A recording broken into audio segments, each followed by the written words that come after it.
My thoughts on ActiveYield? Not personally a big fan of it. Let me explain why. If you're not familiar with ActiveYield, what it is you got these 3 voltage pads inside of a grain hopper.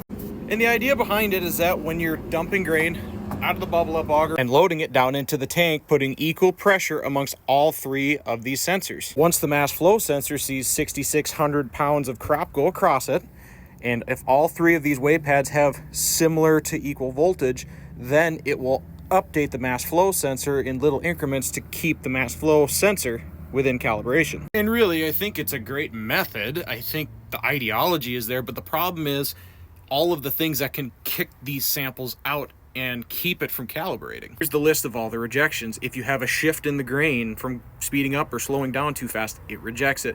If you have too much of a degree of slope, which we traditionally do around here, anything more than 4 degrees side to side, uphill or downhill, won't accept it. If the corn crop is too wet and it doesn't pile like it should, really anything above 20% moisture, it'll reject the samples. You have to be able to collect all 6,600 pounds of weight within 6 minutes and 40 seconds, and you can't stop or go while you're collecting the sample. It has to be consistent feed, so no waterways, no turning around on a headland. And it has to start with the tank empty. Now, I'm just speaking from my experience. We've had customers run ActiveYield throughout an entire soybean crop, and they've only had 2 ActiveYield samples accepted in the entire harvest of those soybeans. So that's why I stress so hard on doing the yield calibration the manual way. Even if you do it first and then turn ActiveYield on after that, now you're just more accurate for that ActiveYield to take over. And playing devil's advocate, if you turn it on and it doesn't accept the samples, it's not going to hurt anything. It's just not going to update anything until it gets in a position where it can accept a sample that doesn't have any discretions on it.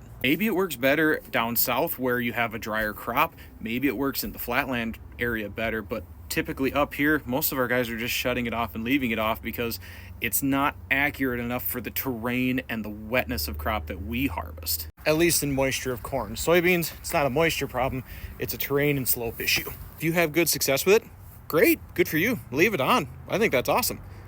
It's just might not necessarily be something we utilize up here all the time.